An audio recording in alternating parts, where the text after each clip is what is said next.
Afya Sıddıkı meselesi, emperyal güç olma noktasında kendinin tek dünyanın jandarması olarak gören Amerika'nın hukuksuz bir şekilde İslam coğrafyasında Afganistan'dan Pakistan'a, Irak'tan ve diğer İslam coğrafyasındaki mazlum coğrafyalar, sadece İslam coğrafyasından değil, bugün Güney Amerika ülkelerinde bile nasıl bir hukuksuzluğa, haksızlığa, vicdansızlığa imza attığını görüyoruz. Afya Sıddıkı meseleleri de Amerika'nın hukuksuz eylemlerinden sadece bir tanesi, sonuçlarından bir tanesi. İslam coğrafyasında çok bariz bir şekilde o ülkelerin egemenlik haklarını da ihlal ederek CIA eliyle yapılan operasyonlardan bir tanesidir Afya Sıddıkı meselesi.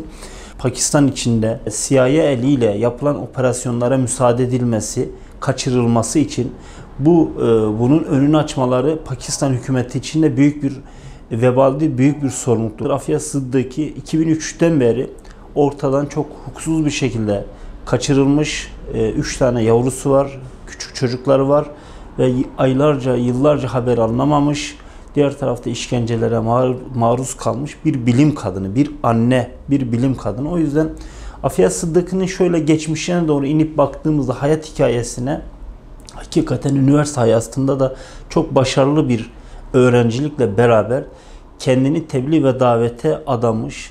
İşte Bosna Savaşı yıllarına bakıyoruz ki çok fedakarca üniversite kampüsünde yardım topluyor. Diğer tarafta Kur'ani eğitim alması için öğrencilere tebliğ davet çalışması yapıyor. Hakikaten gençliğinden itibaren kendini hizmete adamış, çok fedakar, çok cesur bir Müslüman bir birey Afya Sıddıkı. Daha sonraki yıllarda da çok başarılı bir bilim kadını oluyor. O yüzden bunun altında Amerika'nın özellikle bilimsel çalışma yapmış bu kardeşimizin önünü almak, bu bilimsel çalışmalarını baltalamak, hakikaten belki önümüzdeki süreçte eğer böyle bir olaya maruz kalmamış olsaydı bilim dünyasına çığır açacak çok önemli çalışmaları imza atacağını görüyoruz ve bu çalışmaların da aslında öncesinin kaçırılma gerekçesinden de bir tanesinin bu olduğunu düşünüyoruz. Biz de şimdiye kadar Afya Sıddıkı meselesini Türkiye'nin kamuoyuna getirmeye çalıştık. Basın açıklamaları yaptık. Bununla alakalı gerekli birçok programlar yaptık. Bu cumartesi günü yapacağımız program da uluslararası bir panel olacak. Pakistan'dan yine Afya Sıddıkı'nın kız kardeşi Fevziye Sıddıkı katılacak.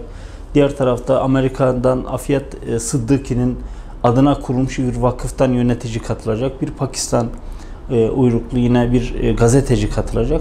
Bizim de parti olarak yetkililerimizin katılacağı bir panel düzenleyeceğiz.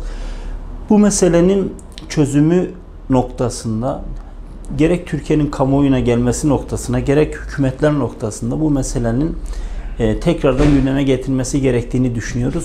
Son bir noktayı işaret edeyim. Afya Sıddıkı'yı yargılayan hakim ilginçtir. Türkiye'ye FETÖ'nün davetlisi olarak geldiğini görüyoruz. Diğer tarafta Halkbank davasında Hakan Atilla'nın yargılanmasını yapan hakim olduğunu görüyoruz. Öyle düşünüyorum ki İslam coğrafyasında ılımlı İslam projesini yürüten bir anlayışın operasyonlarının bir parçası olma ihtimalinde çok güçlü olduğunu düşünüyorum. Aynı hakimin aynı davalarda görülmesini ben tesadüf olarak düşünmüyorum. O yüzden bu noktalarda dikkat çekilmesi gerektiğini düşünüyorum. İnşallah panelimiz, çalışmalarımız hayırlara vesile olur. Afya Sıddıkı için en kısa sürede özgürlük kapılarının açılması temennisiyle ve duasıyla panelimizin takip edilmesini bütün kardeşlerimizden, bütün İstanbul halkından, bütün Türkiye halkından hasreten rica ediyoruz. En azından bu meseleyi gündemimize almamız açısından önemli olacağını düşünüyoruz.